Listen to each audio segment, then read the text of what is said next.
قرب قیامت کی 10 بڑی علامت میں سے ایک علامت دجال کا ظاہر ہونا بھی ہے۔ نمبر 1، دجال کا فتنہ۔ تاریخ انسان کی ابتدا سے لے کر انتہا تک کے تمام فتنوں سے بڑا اور خطرناک فتنہ ہے، جس کی بڑائی اور شدت کا اندازہ اس بات سے بھی لگایا جا سکتا ہے کہ ہر ایک نبی علیہ السلام نے اپنی امت کو دجال کے فتنے سے ڈرایا تھا۔ نمبر 2، دجال کا تعارف اور اس کی اقسام۔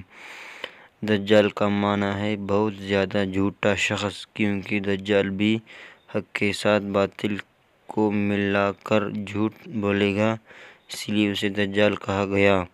یہ اولاً خود کو مومن ظاہر کرے گا اور لوگوں کو بھلائی کی طرف بلائے گا، لیکن پھر نبوت کا اور آخر کار الوہیت کا، خدائی کا دعویٰ کرے گا۔ مشہور ہے کہ اس کی اصل یہودی سے ہوگی۔ نمبر 3، حکیم الامت مفتی احمد یار خان نعیمی رحمۃ اللہ علیہ فرماتے ہیں، دجال 2 قسم کے ہیں، جو چھوٹے اور بڑے۔ چھوٹے دجال بہت ہوئی اور ہوں گے۔ ہر جھوٹا نبی، جھوٹا مولوی، صوفی جو لوگوں کو گمراہ کرے وہ دجال ہے۔ بڑا دجال صرف ایک ہے جو دعویٰ خدائی کرے گا۔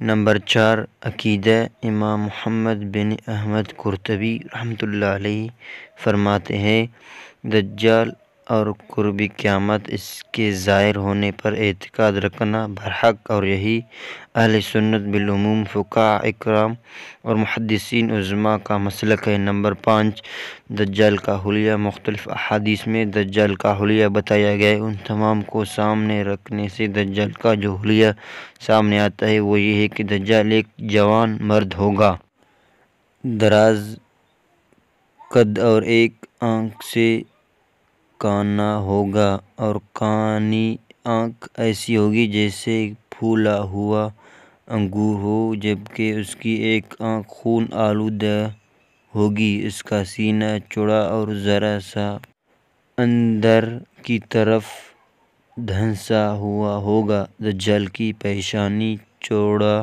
چوڑی ہوگی اور دونوں آنکھوں کے درمیان کفر یعنی کافر لکھا ہوا ہوگا، جسے ہر مسلمان پڑھ سکے ہوگا، چاہے اسے پڑھنا آتا ہو یا نہ آتا ہو، اور اس کے بال گھنگریالے ہوں گے۔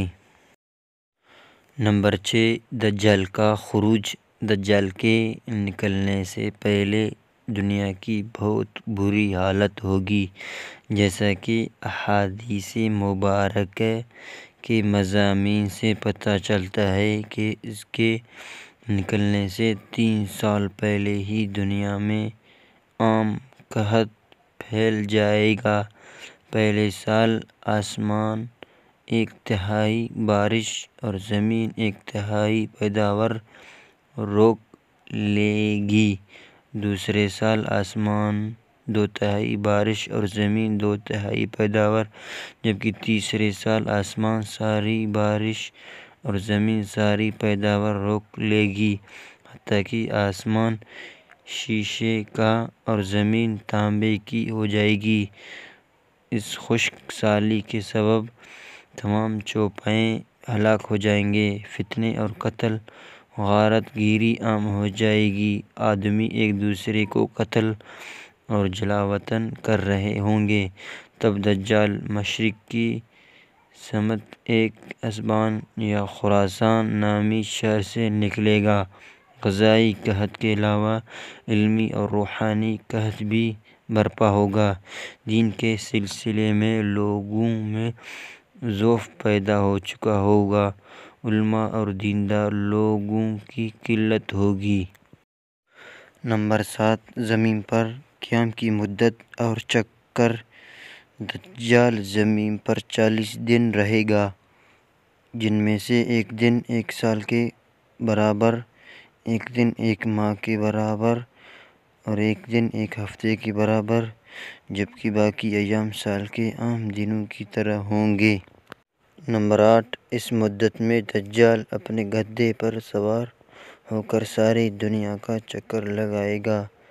گدھے کا چشا جسم کا اتنا بڑا ہوگا کہ دونوں کانوں کا درمیانی فاصلہ 40 ہاتھ کے برابر ہوگا، اور اس کے گدھے کی رفتار کا یہ عالم ہوگا کہ ایک قدم اٹھائے گا تو 1 میل کی مسافت طے کرے گا، اور روئے زمین کا کوئی میدانی، صحرائی اور پہاڑی علاقہ ایسا باقی نہیں بچے گا کہ جہاں وہ نہ جائے۔ البتہ مکہ مکرمہ اور مدینہ طیبہ پہ فرشتوں کا پہرا ہونے کی وجہ سے ان میں داخل نہ ہو سکے گا، بلکہ مدینہ کے باہر دلدلائی زمین میں پڑاؤ کرے گا، اور مدینہ پاک میں زلزلے کے 3 جھٹکے آئیں گے، جس کی وجہ سے ہر کافر اور منافق مدینہ سے بھاگ نکلے گا اور دجال سے جا ملے گا۔ اس روز مدینہ پاک ہر منافق اور ہر فاسق مرد و عورت سے خالص و پاک ہو جائے گا۔ اسی لیے اس دن کا نام یوم الخلاص بھی ہے، اور بعض روایات کے مطابق بیت المقدس اور کوہ طور پر بھی نہیں جا سکے گا۔ نمبر 9، دجال کے شعبدے اور ان کی حقیقت۔ دجال طرح طرح کے شعبدوں کے ذریعے لوگوں کا ایمان برباد کرنے کی کوشش کرے گا۔ حدیث مبارکہ میں ہے کہ دجال کے ساتھ روٹیوں کی پہاڑ ہوگی۔ دجال کے پیروکاروں کے علاوہ باقی لوگ سخت تکلیف میں ہوں گے۔ اس کے ساتھ 2 نہریں ہوں گی، جن میں سے ایک کو جنت اور دوسری کو دوزخ کہے گا۔ در حقیقت جسے وہ جنت کا نام دے گا، وہ جسے دوزخ کا نام دے گا، وہ جنت ہوگی۔ اس کے کہنے پر آسمان سے بارش برسے گی، اور لوگوں کے سامنے وہ ایک شخص کو قتل کرے گا، پھر زندہ کر دے گا۔ نمبر 10، دجال کی موت۔ دجال کے فتنوں کی وجہ سے اہل ایمان سخت پریشانی اور تنگی کے عالم میں بھاگ کر دخان نامی ایک پہاڑ میں پناہ لیے ہوں گے، لیکن دجال ان کا پیچھا کر کے پہاڑ کا گھیر کر لے گا۔ اہل ایمان سخت بھوک کی اور تکلیف میں مبتلا ہوں گے، تب تک اللہ پاک حضرت عیسیٰ علیہ السلام کو نازل فرمائیں گے۔ حضرت سیدنا عیسیٰ علیہ السلام کو دیکھتے ہی دجال ایسے کھلے گا جیسے پانی میں نمک گھلتا ہے، اور آپ علیہ السلام دجال کو مقام لد پر قتل کریں گے، اور اس کے پیروکاروں میں کسی ایک کو بھی زندہ نہیں چھوڑیں گے۔